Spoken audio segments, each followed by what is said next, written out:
Previously on X and Y Gaming Casually Competitive. I have one for Spellcasters, which will probably go up tomorrow.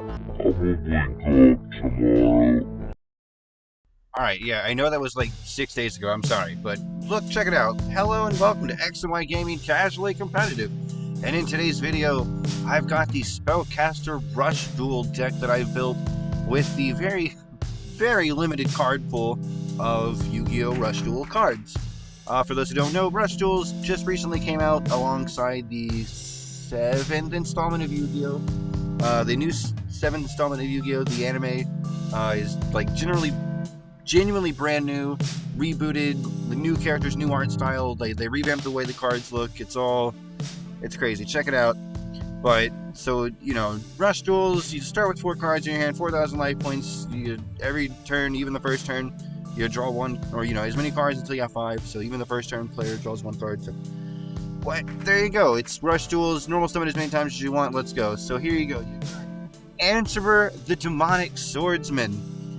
I don't know what he's answering, but I mean, honestly, with a big ass sword like that, that probably is the answer. It doesn't matter what the question is, he's got the answer.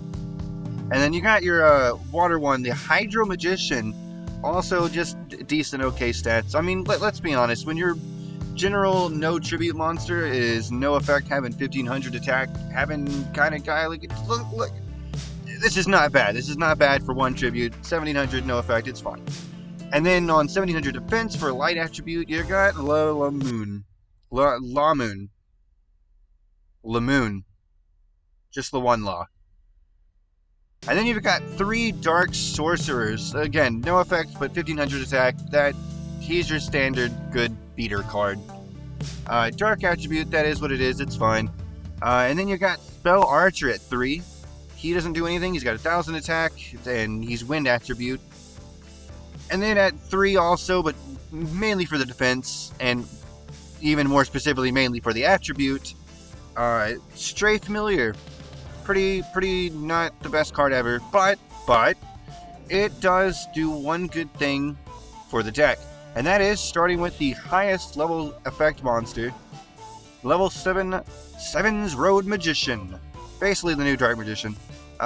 His requirement is you can send the top card of your deck to the graveyard, and the effect is the card gains 300 attack for each different attribute in your graveyard. Okay, until the end of the turn. But more importantly, yes, the card you send could, in theory, add its attack even higher. And more importantly, having a bunch of different attributes is the bread and butter for this deck. So, earth, dark, light, water, fire, wind, fire, water, light. And then you got the new Dark Magician girl, and she's pretty cute, okay, but she is the 7's Road Witch, and her effect is pretty good. So you send 1 card from your hand to the graveyard to, in turn, special summon 1 level 7 or higher Dark Spellcaster monster from your hand. So him. But if it is him specifically, she goes on to gain 400 attack until the end of the turn. Not bad. 2000 attack from her. He's going to go up to probably well over Blue Eyes by the time you get him out. I mean, it's Rush Duels, and there's no need to summon him on the first turn, so you've got time to play down some other guys and get the graveyard nice and filled. But moving on down from the higher level monsters, we've got the Golem. And his effect is pretty basic. You can pay 600 life points. 1 face-up monster your opponent controls loses 600 defense until the end of this turn. It comes in clutch from time to time. It's alright. It's not that great. Coming in next, we've got 3 Mystic Dealers, and this guy is probably one of my favorite cards in the entire Rush Duel series. Very simple effect. You requirement send 1 monster that's a spellcaster from your hand to the graveyard for the very beautiful effect to draw 1 card. It's basically a monster card trader.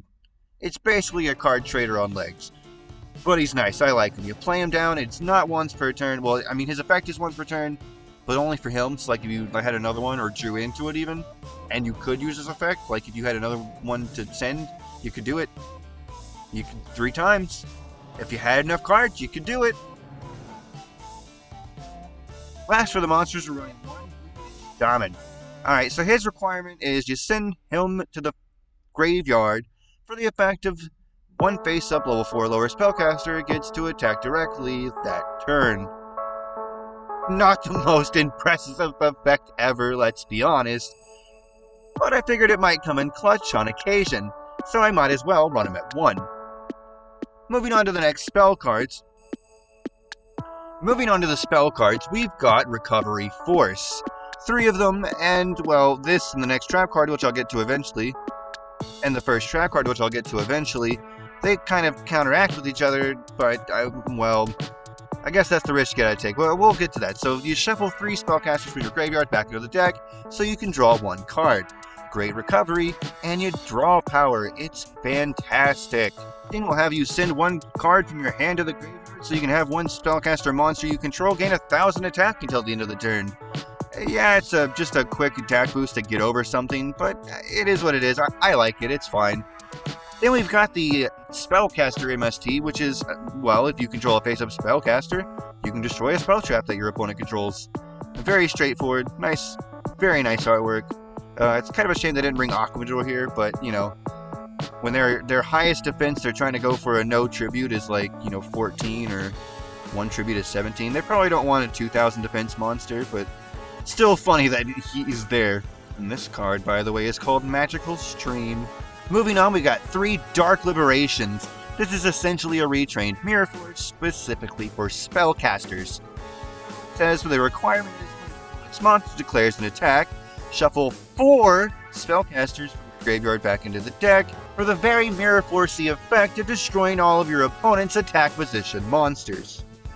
Rounding off the deck at a nice 40, we've got 3 when your opponent's monster declares an attack while you have a spellcaster in your graveyard, the attacking monster loses 500 attack until the end of the turn.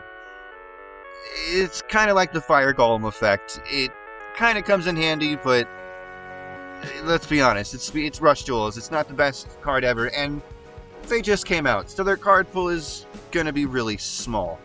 But from what I've seen so far, this is roughly the best spellcaster-based deck you could hope to build with what you have to build with.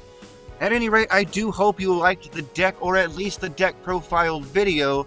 If you didn't like any of it at any point, please don't hesitate to like, comment, subscribe, and hug your mama. Thank you so very much for watching. Bye-bye.